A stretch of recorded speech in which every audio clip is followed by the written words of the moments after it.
Hey, how you doing? Welcome back to Beyond the Hill. Remember, you can catch all other episodes on Spotify and YouTube right now. Today, though, we've come to the Hurtwood TV studio to meet another great guest. He's a producer, director and writer who is the creative genius behind some award-winning pieces of film.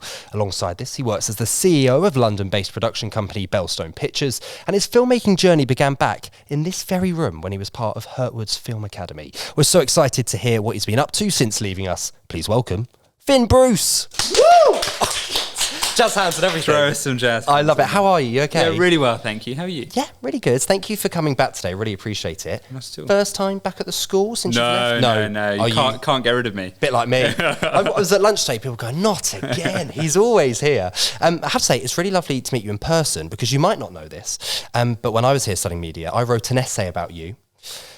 I did. Poor you. And Tank 432. Oh, my favourite film, the best film. Well, I tell you what, I've actually got an essay here. Oh gosh. We'll start off with a piece of prop.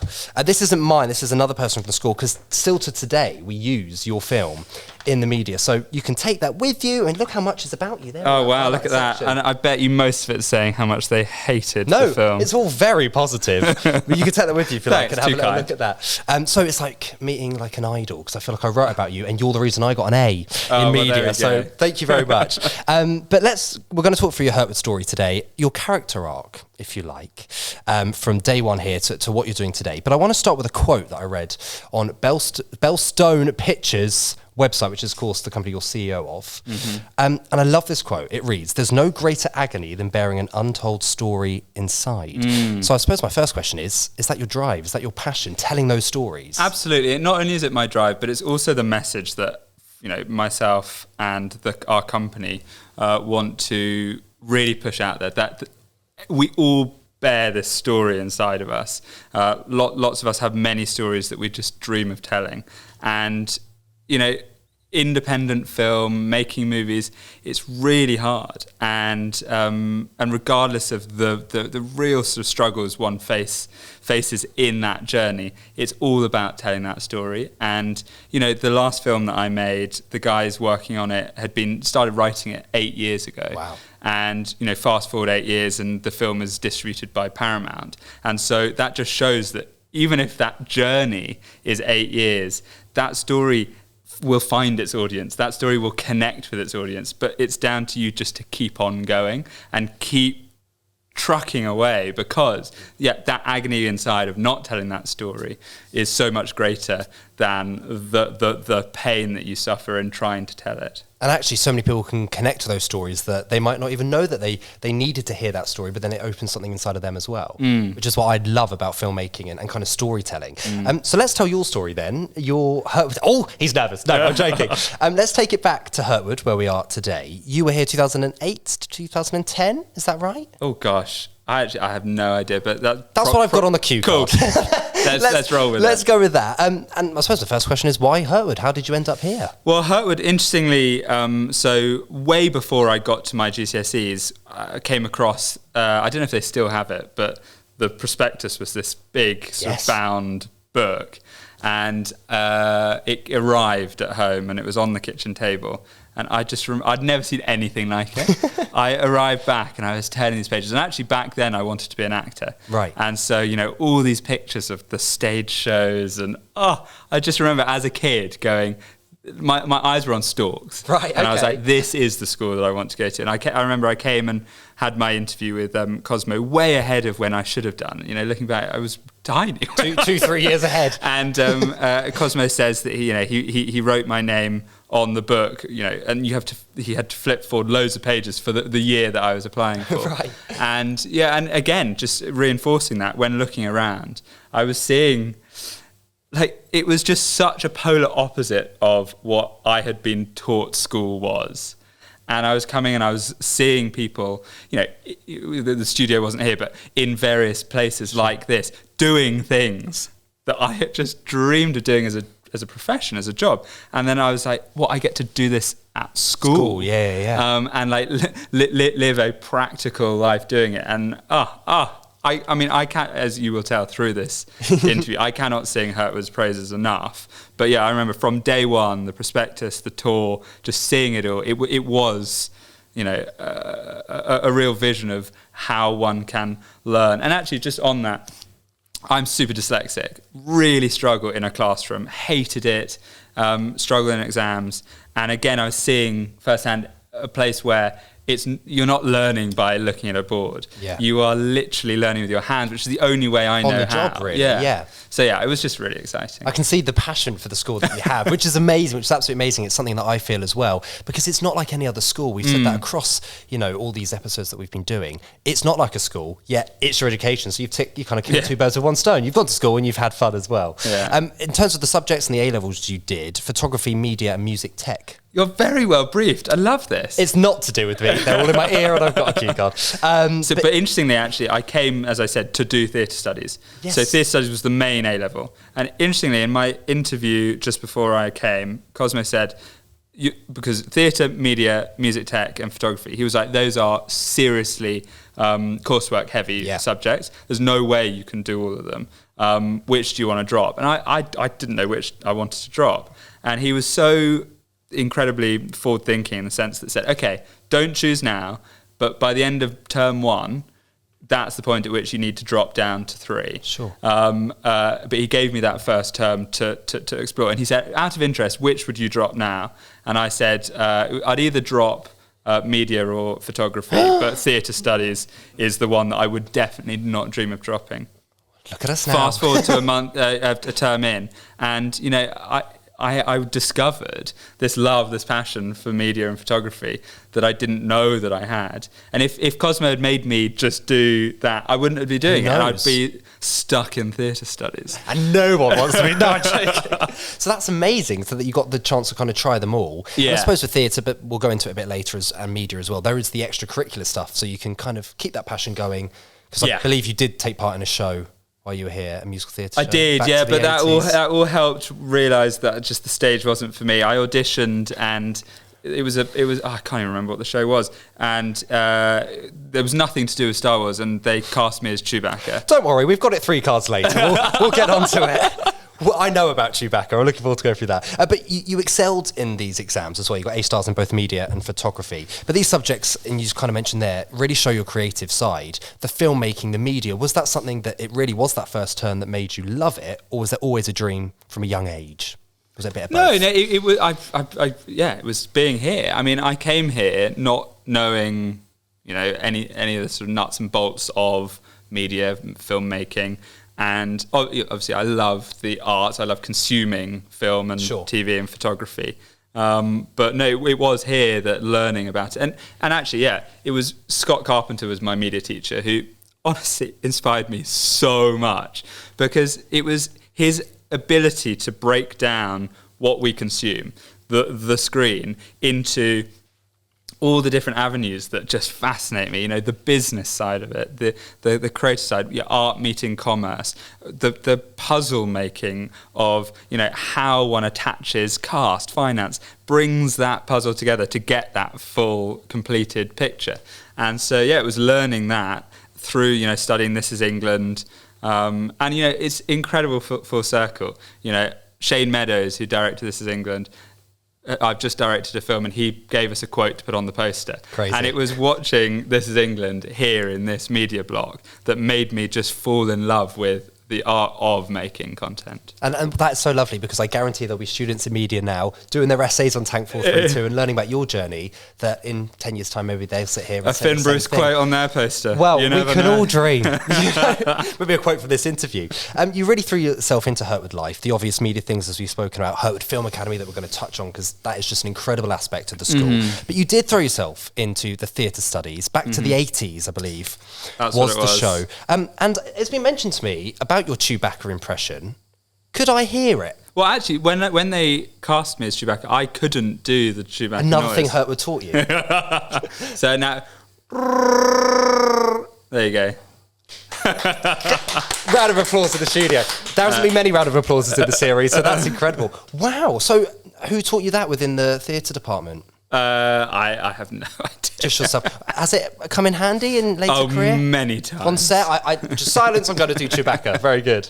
And let's talk Film Academy, because this is a huge milestone in your journey, I guess, in a way. What was the difference between media studies, if someone's watching who wants to be a student here, between just studying media and then the Hurtwood Film Academy? What's the big differences?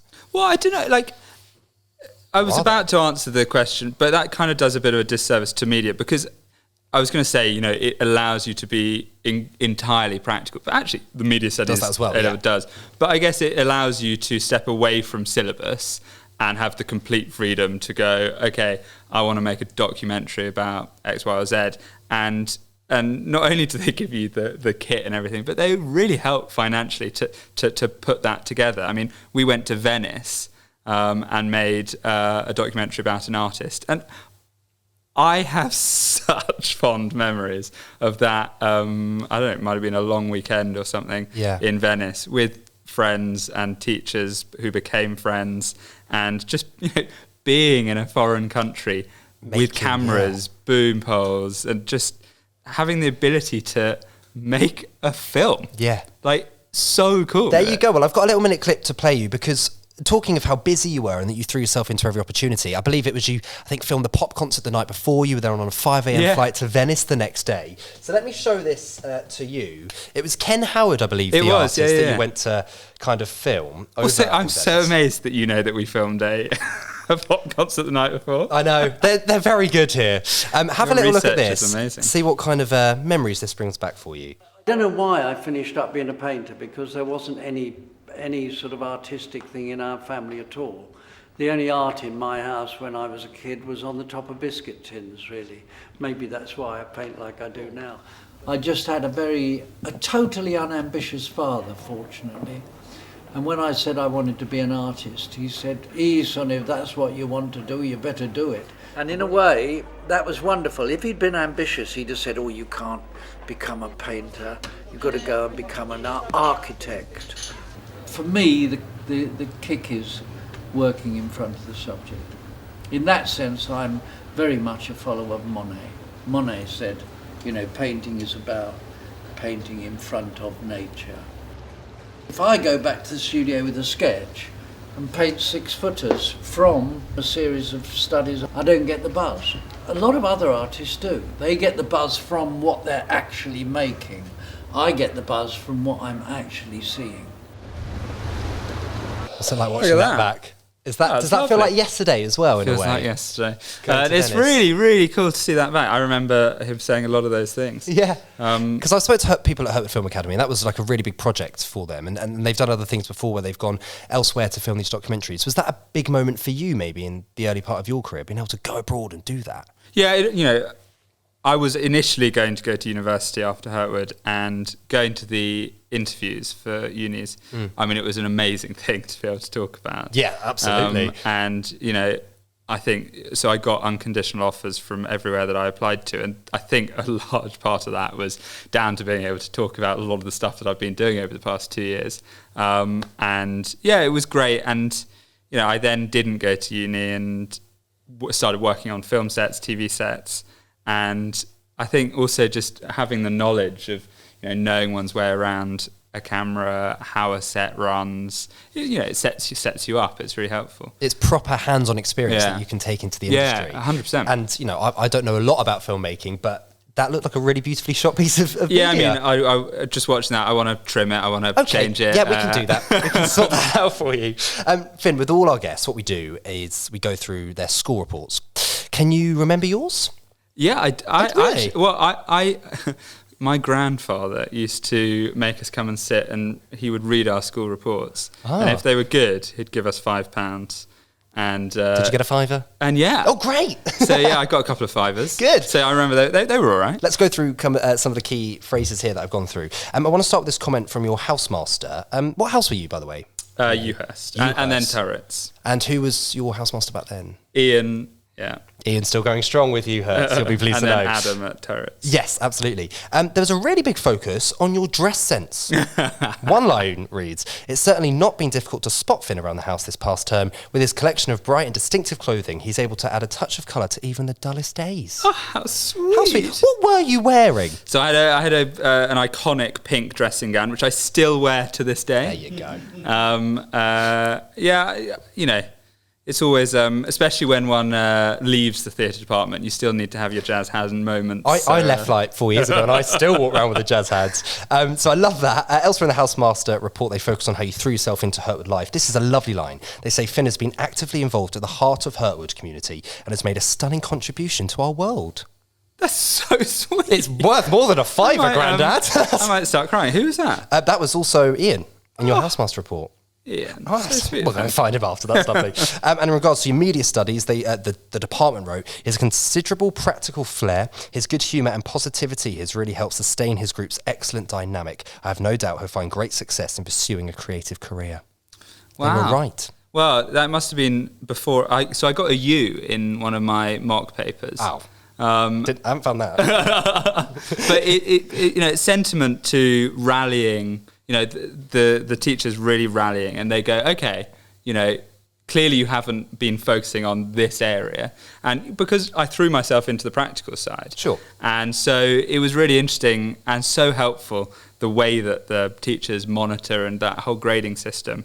And they're able to just really kind of work with you, because obviously you're not at university, and that's the whole thing of it. It's like a mix, a cross between school and university, and you're still at school, so they're still able to really help you and go, okay, you've dropped the ball here, let's pick it up. And it's often those shocks that really go, okay, you're really enjoying the practical, but you'd still need to pay attention to some of these areas. Sure. And they were really able to kind of help push that. And that kind of answers my next question in a way, because one thing I've taken away from your whole report reading it is that you did throw yourself into every aspect. And how did you manage to balance that? So part of it was the support from the teachers, but organisation is such a key skill in any career, but particularly in something you do. How did you balance everything, achieve everything, and how do you do that today? I mean, I love the question. I didn't achieve everything at all.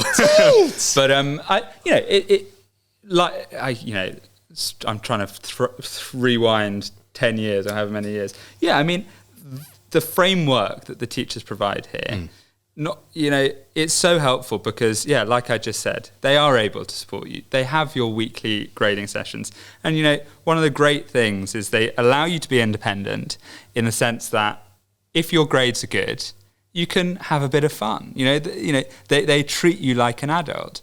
If your grades drop, they come in and they make sure that, you perform. And I'm someone who came here as a, really like kind of D grade student, really struggling. And it was a combination of, the passion that they help sort of create around the subjects and that framework that they provide. I came out with 2A stars.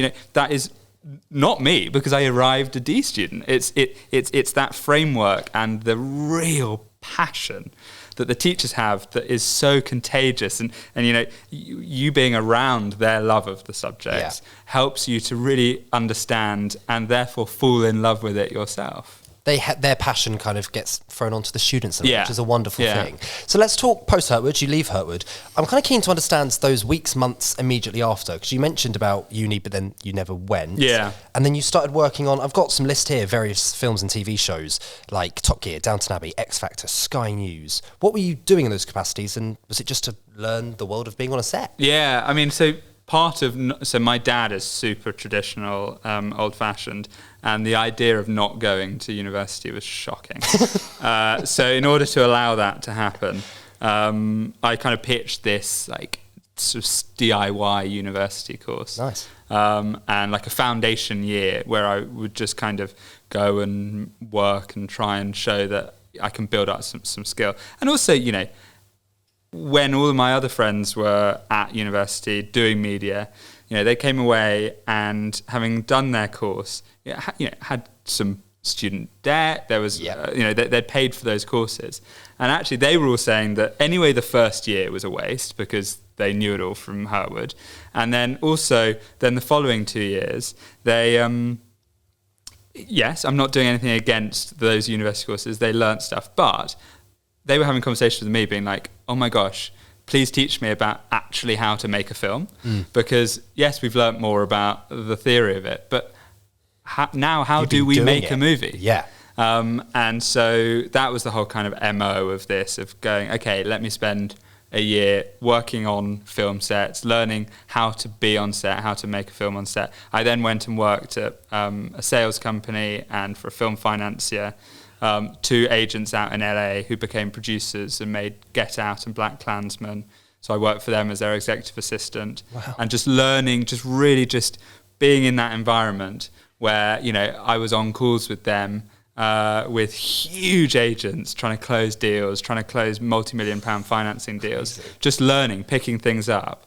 And yeah, as I said, the only way I can learn is by doing rather than sat there trying. So is that advice you give to someone else trying to get into that industry? Because you don't have a qualification in the sense of a degree, but yet you're sitting in rooms with some of the biggest agents in the world or on calls with them. Have you just got to put yourself in those situations and absorb like a sponge? Is that kind of... Yeah, I mean, each to their own, isn't it? But my advice is always just to, like I now have a lot of people kind of reach out and ask, you know, for advice. And the thing I always say is, we're lucky here in the UK, we're close to Cannes. Jump on a plane, go to Cannes Film Festival. You know, anyone can go. You can be around deal making. You can be in those conversations. It's all about just FaceTime and being in and around that. Contact people. So it's just all about just going out there. And you always think, oh gosh, you know, I can't write to Netflix and you know, see if they're interested in this film. All these people are they're in the market of content acquisition. If you've got a good story, if you've got a good film, they want to hear from you. And so it's about just going, oh, okay, no, actually, I do have something important to say, and I'm going to try and, you know, tell that story, make that piece of content. That's incredible. I'm going to go to Cannes. I'm just going to go. I didn't know anyone could go. You can just go and join in with the festival. Sounds good. So, I mean, writing to Netflix and people like that, it is all about just reaching out and trying to get advice and just always keep moving. Because like, what I can see is key to your success is that drive that not only you had here at school, but since you left as well, but driving yourself and making your own opportunities, I suppose. Yeah, you know, if you don't, you know, you're just sitting waiting. Yeah. It's certainly not going to come knocking. No. 2016 then rocks around, which is Bellstone Pictures' The Birth. 2016? Sounds about right. So tell me about that. That's the company you're still kind of CEO and in charge of today. That was, I guess, when you went out on your own? How would you describe that time? So I'd been buying up film rights. You know, it sounds far grander than it is. Contacting authors, books that I really, really loved and just could see being told on screen, and optioning the rights. And so I wanted to formalise, kind of sort out my back of house so that, we could have an entity for which was acquiring those options.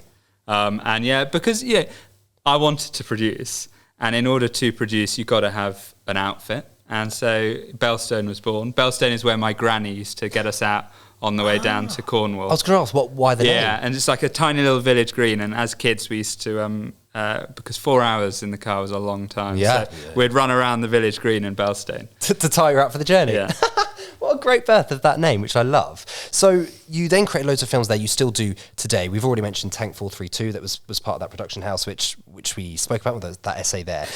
That essay that you are going to read. I can't wait to read that. I wrote one, right? So I wrote one as well. So when I got in touch with the school, I said, let's find my essay. They've lost it. It was obviously rubbish that it's been put in a bin somewhere, which is devastating stuff. But let's talk about some of your other movies, Tucked, that I've seen, which I just thought was absolutely lovely. Cool. Yeah, which I absolutely loved. Thanks. Talk to me about that project and the story there, because that's, again, a really lovely untold story in a way. So Tucked, we'd made Tank and we'd sold it quite well. And one of the big deals was to Netflix, and as the producer, you receive the reports and you see all of these hands out in the recruitment waterfall before everything comes back to the production company. And I was seeing sales agents and distributors taking all these huge fees, and I wanted to explore as a business move the option to be a sales agent ourselves and represent 1 or 2 territories on each of our films to avoid having to pay those massive expenses and then the fees that come on top. And so I wanted to raise a small pot of production funds to make 2 films back to back, also to experiment with economies of scale in terms of being able to make 2 films together at a smaller cost than 2 films separately, utilising same crews, all that sort of stuff. So Tucked and Tracks were kind of like an experiment to do that, and then also to sell them ourselves, so that on bigger films we could go, okay, look, we've got track record, we've sold these films, we've sold them well, we've sold them to X buyers and distributors, and now on a big film, let us hold back 1 or 2 territories. And it worked, because my investors on my last film, Sumotherhood, allowed us to Bellstone to retain the sales rights. Amazing. And then I sold the deal to Paramount worldwide based on the fact that I could demonstrate from the last few films that we had delivered. You had proof sales. That you've done it. I always knew there was lots of money and financial kind of things behind films. I didn't realise the detail that you needed to know. It's absolutely incredible, because I remember when learning here that you talk about independent films, but that's still like £1 million on a film. Like, it's not, let's put a tenner and make it on iMovie like I used to do as a kid. Do you know what I mean? Well, there's money, isn't Tucked, we made for like 50 grand. That's a lot of money, no? But not for a film. Well, not for a film. But in life, that's loads. Yeah, I mean, I could do with 50 grand myself. But yeah, I mean, independent film, yes. Most of the films that you see in the cinema are a minimum of 3 to 5 million. But which is why having now done a film for around 3.5, 4, to think I don't know how we did that for 50 grand. On 50 grand, but yeah. So is investment key, going out and getting other investors? I know the Jacksons, I think, were behind, or some part of Tank 432, is that correct? The Jacksons were incredibly helpful early days, yeah. So going out to get investors, is that a key part of your day-to-day? Do you have to just say, well, this is what I've done in the past, will you help me with this film? How does that work? I mean, it's a part of producing, a part of executive producing. I'm now no longer raising equity. Okay. Because it's a nightmare trying to raise that type of equity. Bellstone raise a lot of debt financing, which is the other way that you make movies. Okay. So we oversee finance structures, finance plans, and structure those. But yeah, no, I my days of knocking on doors trying to get equity are very much gone. One question that might sound like a really stupid one, because you mentioned producer, exec producer, director. What is like the differences, the key differences? Is that a really stupid question to ask? Like, director, producer, what's the difference? Because you've done both. Yeah, so I mean, the best way to describe it is the director is the one on set, talking to the actors, telling the camera where to point, the actors what to do. The producer is the CEO of the film. They are the person at the circus that's spinning all the plates. Okay, that is what a producer does. Each plate is a different department, a different part of the filmmaking process. And when a plate begins to wobble, the producer comes in and gets it spinning again. I see. And yeah, you are the person that comes on with the idea, or finds someone with an idea and oversees the film right the way through, from a CEO, managing director standpoint, right the way through to distribution and exhibition. So you've done both. What's your favourite? Do you have a favourite part even of the whole process of a filmmaking process? I love producing. I absolutely love the art of what Scott Carpenter taught me in media class, which was piecing everything together. I love it so much. I look forward to continuing to do that. But I have now, as you mentioned, directed my first feature film, which has just been in cinemas. And by the time this comes out, it's probably going to be on digital, so go and buy it. Yeah. Very good. And I loved it. Absolutely loved being a director. I think that there's so much creative scope. But yeah, it's a marriage that I'm still navigating. You've done some incredible. Is that Swede Caroline? That is, yeah. Perfect. So we're going to talk about that in a second. You also mentioned Sumotherhood, which I have a poster that is incredible that I'm going to get out. This is what this is right here. Oh, hey. Lovely poster. Thank you. Right, talk to me about some of the names on this, because Jeremy Corbyn, Ed Sheeran, Jennifer Saunders is there, you've got Eddie Caddy, London Hughes. Yeah, some great names. Like, how did you get them all in one film? And tell me a bit about this. And scheduling that film was an absolute nightmare. I can imagine. Ed's a busy boy, no? Yeah. Ed, we actually had to, it was very sad. Ed was on set doing his costume fitting when he found out that Jamal Edwards had died, his best friend. Yeah. And he was filming the next day. So Ed had to rush away. And then we had to shoot his day as a pickup. Right. Because, as you say, he's an incredibly busy boy. Yes. But yeah, no, it's sentiment to Adam Deacon, the director, who, it's funny, I at Hurtwood watched all of the, kidulthood, adulthood films that Adam was in. So as a teenager, I absolutely loved his work. And so then I was asked to go and interview for the producing job on this.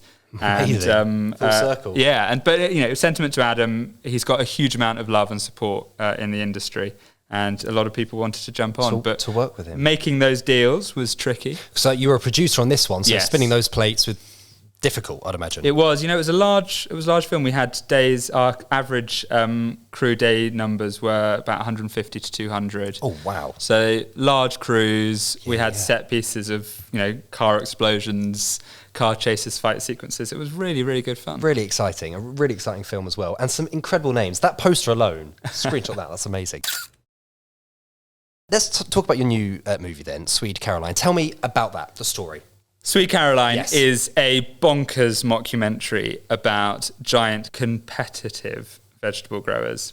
And if you think The Office meets Hot Fuzz. Oh, great. Yeah. Yes, very, very good. Yeah. And you mentioned it's coming out on digital, but... It is, So Bellstone actually distributed it. Great. So it was an interesting one, having just worked on Sumotherhood, massive, to then working our own distribution release with a marketing budget of zero. It was a very interesting change, and but we got it into over 100 cinemas in the UK, amazing, nationwide, and now we're putting it onto digital. But the lifeblood of indie cinema is completely down to people going to watch it, and it comes down to people talking about it, people sharing about it. Sure. So Swede Caroline lives or dies through word of mouth. Word of mouth, like the traditional way. Yeah. I have to say, I'm a bit of old school. That I love just going to the cinema, getting a popcorn and just watching a great movie. I don't watch a lot of stuff at home. It's hard, isn't it? It's hard for a film that's not a major studio film, of course, to make any money in the cinema. The reason why we took Swede to the cinema is because you can use the cinema to elevate its status. And so if you don't take it to cinema, it just enters the digital space as a library title. And it's really hard to drive traffic to one of those titles. So if you take it to cinema, you get with it what comes from the cinema, which is national reviews, a huge amount of press, and that prestige of being a cinema title. So when it enters the digital space, it has a bit of a snowball effect already. Very interesting. So it really helps then maximise the potential revenue from that window. Sure. Everyone watching Swede Caroline on all your digital platforms immediately. Finn, to kind of wrap it up now, what's next for you? You've, 2008, 2010 isn't that long ago, and you've achieved so much in that time. It's very sweet. Well, you have. Look at the poster. What's next for you? Where do you see your career going? What's the dream? Well, you know what? I have, and this sounds super hippie, but I've realised that there's a huge responsibility on producers and directors and storytellers.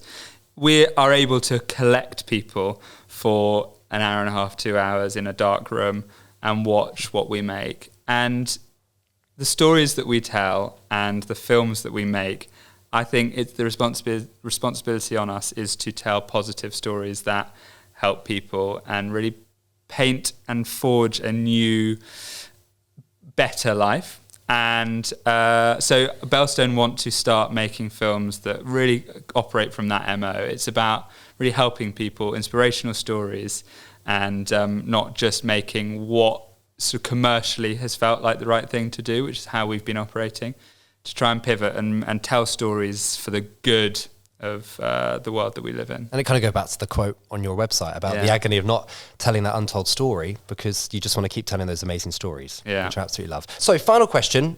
You started at Hurtwood 2008. It gave you a great passion and gave you, I guess, directions, go and do what you want to do. Someone watching, someone listening today, why should they choose Hurtwood? What advice and why here? Why here?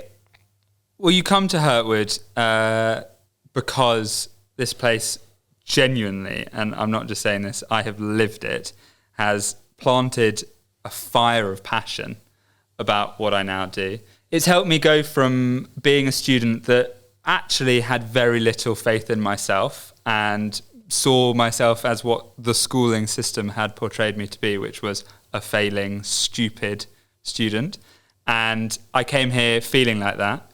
And they were able to really show that, yeah, I might be stupid if placed in a classroom trying to write just essays, but actually put me to task in a different area and I can thrive.